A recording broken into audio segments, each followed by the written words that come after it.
Hello friends, Shashi Agarwal channel के अंदर मैं doctor Shashi Agarwal welcome you all. आज का जो हमारा सब्जेक्ट है वो है बिजनेस स्टैटिस्टिक्स और जिसके अंदर हमारा जो टॉपिक है दैट इज रिग्रेशन और जिसके अंदर we are going to understand very important topic properties of regression coefficients. ये जो टॉपिक है that is relevant for the short question as well as for the long question.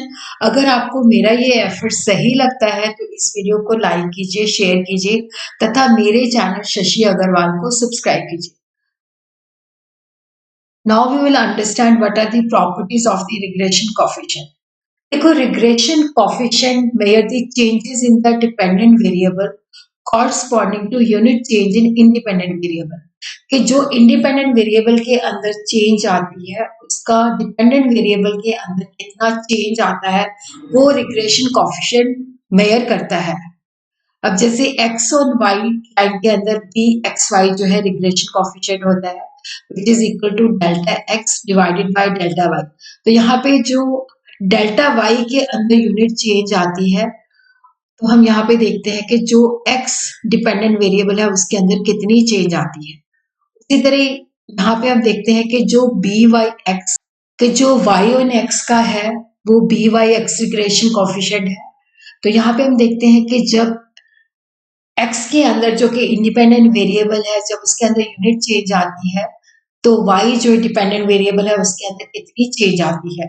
तो by(x) is equal to delta y upon delta x।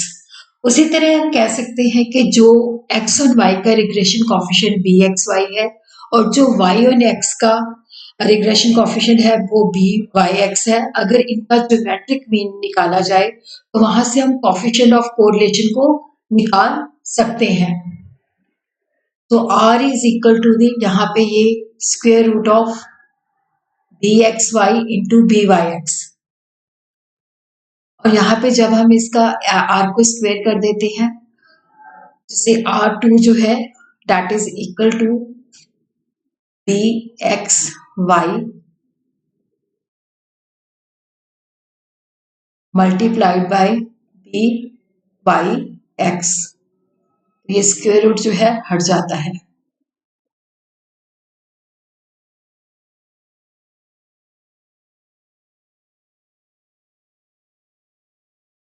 Both regression coefficient का same sign होना चाहिए। अगर x और y का regression coefficient bxy positive है then byx y और x का रिग्रेशन कोएफिशिएंट भी पॉजिटिव होना चाहिए।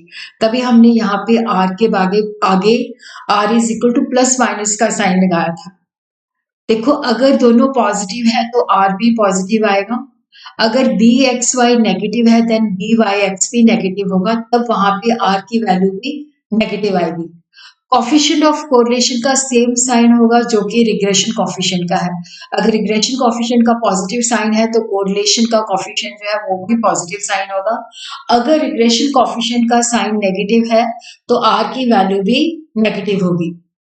और product of two regression coefficient जैसे bxy को byx के साथ मल्टीप्लाई करते हैं तो इनका जो प्रोडक्ट है that will be less than और इक्वल टू 1। मतलब उनका जो वैल्यू है वो 1 के बराबर आना चाहिए या 1 से लेस आना चाहिए।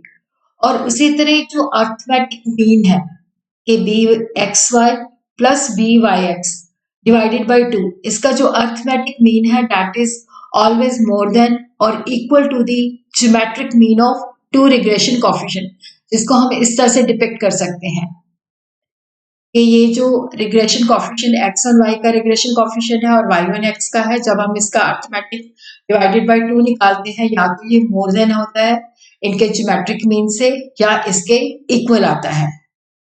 और उसी तरह हम इसको इस तरह से भी डिनोट कर सकते हैं क्योंकि जब हम ज्योमेट्रिक मीन निकालते हैं bxy और byx का तो उसकी वैल्यू जो होती है कोएफिशिएंट ऑफ कोरिलेशन के बराबर होती है। उसी तरह जो अर्थमेटिक मीन है रिग्रेशन कोएफिशिएंट का या तो वो मोर देन r है या इक्वल टू r है, that is the coefficient of correlation. Regression coefficient को हम इस तरह से भी कैलकुलेट कर सकते हैं by using the coefficient of correlation and standard deviation. कई बार शॉर्ट क्वेश्चन में हमें कुछ वैल्यूज दी होती हैं तो वहां पे हमने ये फार्मूला लगा के जो है जो भी इसके अंदर वैल्यू मिसिंग है उसको हमने निकालना होता है। जैसे एक्स और वाई का regression coefficient B X Y is equal to R, जो कि कॉफिशिएंट ऑफ कोरिलेशन है, standard deviation X divided by standard deviation Y. उसी तरह जो वाई वन एक्स का रिग्रेशन कॉफिशिएंट है B Y X which is equal to R standard deviation Y divided by standard deviation x.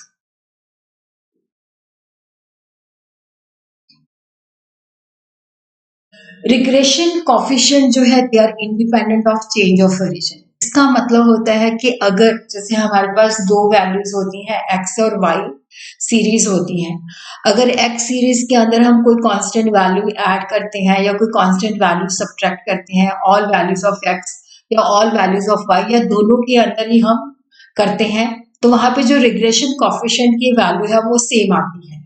और जो regression coefficient है वो change of scale से इंडिपेंडेंट नहीं है। इसका मतलब है कि all value of the variable x या वाई या बोथ, अगर हम उसको कांस्टेंट वैल्यू के साथ मल्टीप्लाई करते हैं या डिवाइड करते हैं, तो value of the regression coefficient जो है वो सेम नहीं रहती। तो हम कह सकते हैं कि जो रिग्रेशन कॉफिशिएंट है वो independent of change of origin है, बट वो चेंज ऑफ स्केल नहीं है।